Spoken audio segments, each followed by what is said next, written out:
With less than 30 minutes to go before the opening bells, let's take stock of where the stock market has been, and it has been in rally mode. We mentioned how the Canadian stock market is basically around all-time highs. The technology force has been helping out the Canadian tech landscape, but certainly the U.S. story as well. The NASDAQ 100 comes into this week trading around an all-time high as well.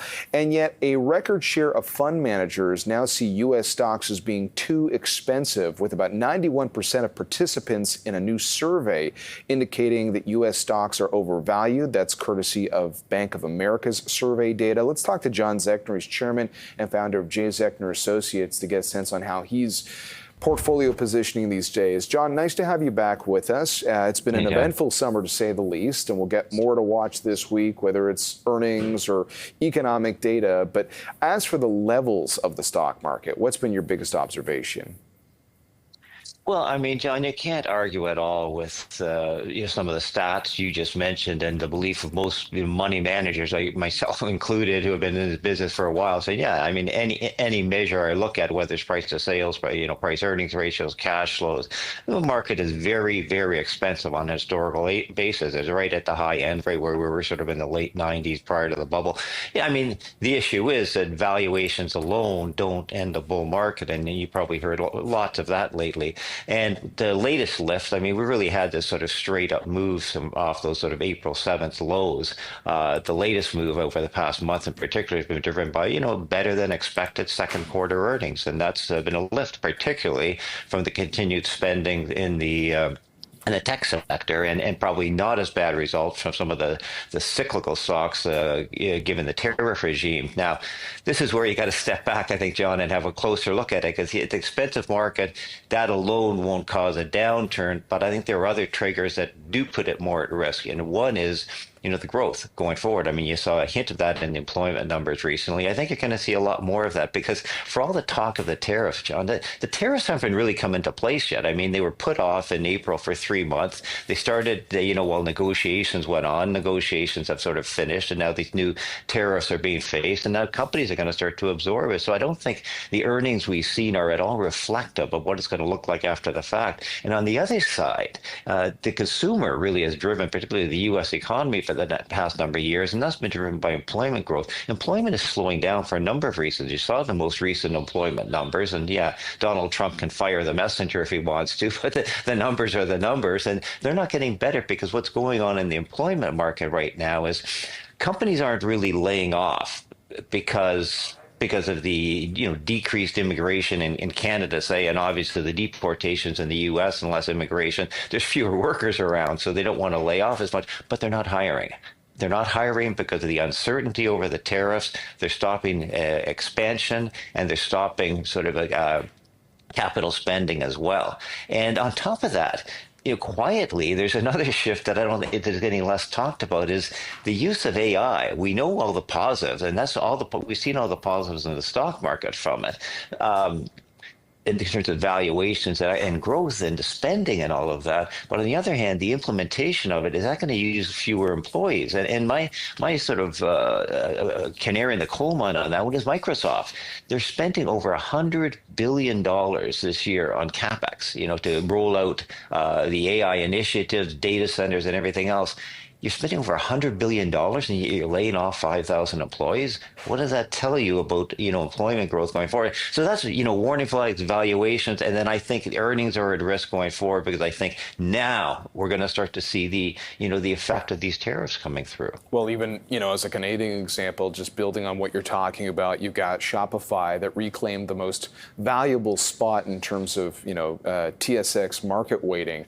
And that is a company that has very much been leaning into the idea of, can the individual person do the job better than the AI? And if not, AI wins the day. And investors are enjoying that story. Now, one of the things on this sort of tech theme, John, that I thought was interesting, Bloomberg was noting today that the S&P 500 value index is trading at its lowest ever level against the S&P 500 growth index.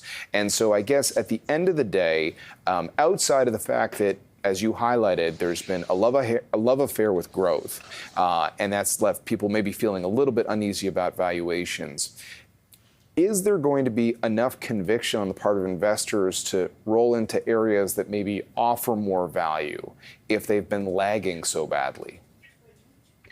I don't think so yet, John. And then the problem is what drives the value sector of the market, it tends to be economic growth. And I see economic growth more to the risks to the downside going forward. So that won't drive it. On the other side, yeah, we are going to get a cut in interest rates, so slower growth. That may sustain the higher valuations for a while. But most importantly, I mean, the tech sector and the spending on the AI is really the biggest source of earnings growth. And I don't think that's going to, that's going to change in the near term, And in fact, it just might migrate a little, and that's why within tech, we've maintained our weight, but we shift a little bit because the way I look at AI, and I'm certainly not the grand expert there, but you're moving more from training models to inference models, and the big difference there between the two is that I guess training models you really use a lot more GPU, a lot more data center, a lot more computing power. You don't need it as much in inference, which is the use and the application of it. So I think the big winners so far. When I look at Canada, Celestica, and then the chip companies in the U.S. and all,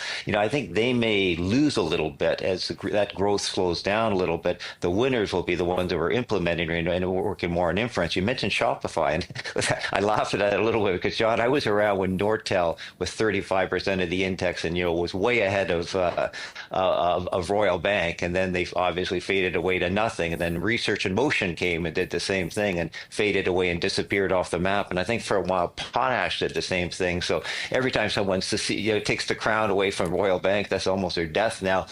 I wouldn't count on that happening with Shopify. I think Shopify is a very sustainable business model that's going to, promulgate them up for a longer period of time. And I think that's a good story. And that is sort of the second step of AI that I think will be more sustainable despite the high valuations. Well, it's the hot spot. So when everybody's looking at you, hopefully you've got the business model that can deliver. Hey, before I let you go, the TSX has been at this all-time high as well. And, it's interesting. I know we're talking a lot about tech, but I'm just looking at the leaderboard this year, and you've got stocks like Maple Leaf and Bombardier that are up more than 60%, MDA Space and Cameco up more than 40%. There's been a lot of thematic reasons driving some of those names, but how have you been approaching Canadian stocks that have had just rip-roaring runs this year?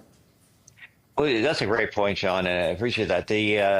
We're reducing our equity weightings not only for the macroeconomic and overall market risk reasons that I mentioned earlier, also on a micro basis. A lot of the stocks we own have target prices, and as good as the stories are, they fit the target prices, and we've sort of reduced the weight. And MDA Space, you mentioned a bunch of those, Maple Leaf Foods, Bombardier. I look at this more than double, Celestica. I just don't see the growth going forward to sustain that. So when stocks hit their targets, you got to stick to your discipline a little bit. We haven't sold them out of portfolio, but we've reduced the weight of each of those names substantially within the portfolio. So we may add back on weakness, but I don't know how the weakness goes. I think the DeepSeek experience earlier this year gives you a great snapshot of what this market starts to look like in a pullback. And you remember that Celestica going from $200 to $110 in a heartbeat. So these are the things you got to watch out for, and that's why we've reduced a lot of the individual weightings, because the stocks hit the targets. And I'm not counting. I don't want to be one of these people. Okay, stocks hit the target, I'm going to raise their targets. No, let's take a little money off the table. All right, John. Appreciate the perspective as always. Nice to see you, John Zechner, joining us, Chairman and Founder of J. Zechner